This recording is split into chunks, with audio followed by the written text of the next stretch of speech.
Off the Hook, airing on offthehooksports.com. Your home for real news, real opinions, and what really matters about Tennessee athletics. The Off the Hook podcast at offthehooksports.com or Facebook, YouTube, Twitter, or wherever you go for your favorite podcasts. Apple Podcasts, Spotify, Stitcher, Google Play, TuneIn, iHeart. Like, share, follow, subscribe. Off the Hook with Dave Hooker starts now. And it is Chalk Talk, brought to you by The Mattress Place. The Mattress Place, 22 years on Chapman Highway, and no gimmicks. It's not about that. It's just 30 to 70% off every day. And with the reviews, you'll see that they are about the customer. They're about integrity. That's The Mattress Place. So what does Tennessee's wide receiver group look like now with Bru McCoy in it? I know Chris was pretty high on Tennessee's receivers anyway, so we want to get to that. Click that like button, click that subscribe button, and we want you to be able to get the latest info on the Vols, and we're going to do that right now. So Bru McCoy over the weekend deemed eligible, and Chris, it was funny, you and I were talking about the whole Bru McCoy saga ad nauseum, but there was a little piece of a little nugget, a little tidbit that the people were listening that you gave that maybe some people didn't catch. That was you really like Tennessee's receivers with or without Bru McCoy. I do, and I don't know that the way I would classify Bru McCoy is ultra talented as anybody that's on Tennessee's roster at the receiver position, definitely, but even overall. But to count on him to be a great player, I wouldn't count on him, and that's just the coach coming out of me. I expect him to be good. I expect him to contribute. I hope and believe that he can be great, but I don't count on it. I wouldn't count on it, meaning not that I'm doubting him. I just think that you've got to move forward because Bru McCoy's history is that he's not been as reliable. So my thing is you've got a really good receiving core. Cedric Tillman's outstanding. Velus Jones, I think Bru McCoy can make them great. Would I count on it? No. But do I think it can happen? Yes. So it's kind of like, look, it's a good receiving core. Bru McCoy makes them great. If he doesn't turn out to be as reliable, then I think it'll just open up an opportunity for someone else. And I still think they'll be good because I think this offense is designed for that. But McCoy can be a difference-making type of guy. He's got number one receiver type ability, which, again, the definition of a number one receiver is not your best receiver. It's a guy that dictates coverages. And if he can be what I think he can be, Tennessee, LSU has really good receivers. That's why they're on my mind as well. But Tennessee can have two number one receivers, meaning you got two guys that will force you defensively to have to roll your coverage their way. That's really big, but that's going to be determined by the reliability of Bru McCoy. You mentioned Velus with the Bears. Did they have that at times last year? Yes. Okay. Yeah, I thought that's what made them really good last year with Velus, and I think that's really what you're looking for is that he can be the type of guy that can come in. Javonte Payton, guys like that had an impact. Yeah, I think Bru McCoy is more talented than those guys and can have, but look at the impact that those guys had last year. And so you throw in a Bru McCoy this year, opposite of Tillman.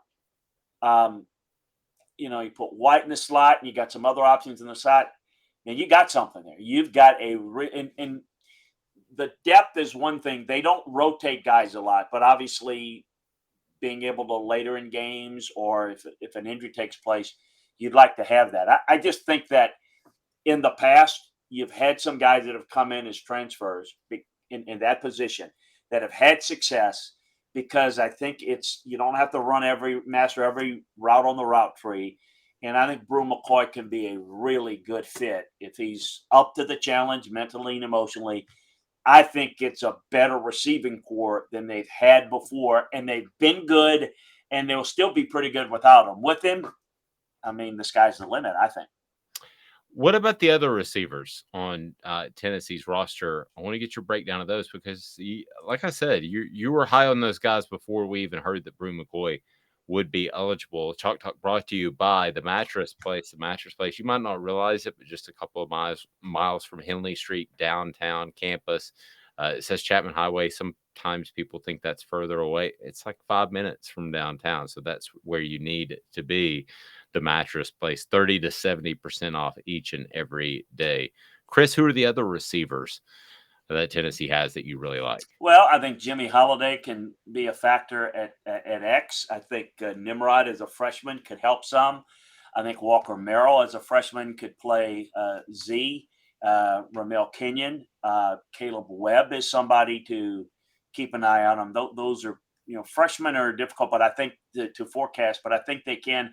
I mentioned Jalen Hyde. I think it's going to be the Y, the inside receiver, but Jimmy Callaway can play there. Squirrel White, I think, could have an impact and a role. Exactly what, I don't know. We'll have to see. But look, I think they've got some pretty good quality. It's just about experience. So, I think Holiday is one that comes to mind because I think he can play the X position and I think he can play the Y position. So he's maybe the guy to look out for that is the unsung guy. Maybe that's not talked about enough because I think he's the backup Y and I think he's the backup X. He definitely is, but I think he's the first guy in at X behind Tillman, and I think he'll be the first guy in at Y behind Jalen Hyde. So I think they're in pretty good shape, and if Squirrel White, Walker Merrill can step up and become a factor, and the other freshman Nimrod, I think they've got some really good depth. I like the playmaking ability. I think it's an underrated group in terms of a position group, and again, a lot of it is how they play them. How much more challenged will Cedric Tillman be if they don't have another? I'm using my air quotes for those listening. If they don't have another number one on the other side. Yeah, it's rare to have a number one. You got to go. The people have two number ones. It's like what Ohio State's got this year. Right. What LSU had in the 2019, what Alabama's had in recent years. It's rare. But look, I think we saw last year, he was the true number one. And the others were really very effective twos and threes, meaning at the other position. So we're not coverage dictators. So I think you just look to last year and look to see what he did. Very productive, very capable. So I think he's fine if they don't have Bru McCoy playing healthy. I just think they're that much better because I think it opens up things more for him and for them. So again, people will look at it this way. It's very possible that if Bru McCoy plays well, that Cedric Tillman won't have the numbers that he did last year. That's fine. That's great. What's good for Tennessee's offense is to not to spread it around for spread it around's sake, but people are going to overplay Cedric. You overplay Cedric, Bru McCoy's there, you're in trouble. You overplay McCoy, you try to play a lot of two deep shell and you try to help on both underneath, you're in trouble. So you're going to see the slot guys just eat up because they're going to have so many mismatches. So that's what I look for, and I don't look at individual stats. I look at the impact of a certain player being on the field to opposing defenses, and I think Cedric was fine last year. I think he'll be successful again, but I think that the numbers may be a different looking if Bru McCoy can be as good as I think he can be. From a chemistry standpoint, how much does it help, Chris, that you have a guy that has gone through preseason camp? Because there have been all kinds of different rules over the years about being eligible, whether you can practice, play, and that sort of thing. But the fact that Hooker and McCoy have been able to work out some sort of chemistry, how valuable is that?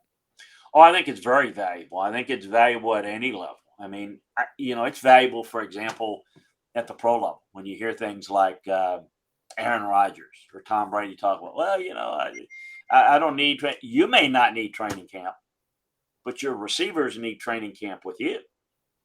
So it can't have it both ways. You call out your receivers, but, I'm all pro. I don't have to do that. Well, Brady doesn't need – you need time with those guys. in college, it's no different. Hendon and having time with Bru McCoy, it's how does he like the ball? You get a feel for it. You develop certain ideas of mannerisms that a player has in this offense in terms of going so fast pre-snap that it's important. It's imperative. Not just important, imperative that you understand and read coverages the same way. So a head nod, a move here or there, that's just pivotal to, and the only way you do that is through kind of working together. There's just a whole lot of issues. There's stories about that, and you can look at one of the great ones of all time, Peyton Manning, former Tennessee Vol. There's stories where, they drafted a receiver one time out of Ohio State, and when he was with the Colts, and Ohio State was on the quarter system, and the NFL rules are that you can't attend minicamp until it's over. Your semester's over. So what Peyton did was he got in his car and he drove from Indianapolis to Columbus, so that after the kids' class, he would work with them because he knew how important it would be to develop the chemistry. So that's at the pro level. At the college level, I think it's important. It is, by the way, the number one reason why LSU was dominant and had one of the all-time great teams in 2019. Everything to do with quarterback Joe Burrow. And the fact that he took ownership of the team. Joe Burrow was not a guy that liked to party. He was a coach's son. He took those guys out every day, the Justin Jeffersons. They worked all sorts of drills. And Joe Brady, who'd come over from the Saints, had worked all sorts of different type of drills. He worked them and he made it fun. And so that offense, 60 touchdowns, just dominant season. That was all about Joe Burrow. That's why they're going to have a statue on the Heisman Trophy. But you talking about the dominance. Without him, they're an 8-4 team at best. But with him that year, when he was able to get that time, and he was there the year before. But so I think this is, what does this mean for them? I'm not saying that in any way. Don't misinterpret it out there that Tennessee's ready to have a Joe Burrow year with Hendon Hooker. No, I don't see that. But it is imperative to get to work with those guys. I think it's extremely important and going to be beneficial. It's interesting. Good Peyton Manning story, too. Brought to you by the Mattress Place. 22 years on, Chapman Highway. Marine Corps veteran owned, A+ accredited with the Better Business Bureau. They're a member, and A+ accredited, though. Over 225 5-star reviews. Let me take just a second, though, to tell you about what Steve and the Mattress Place are all about. They're all about saving you money, 30 to 70% each and every day.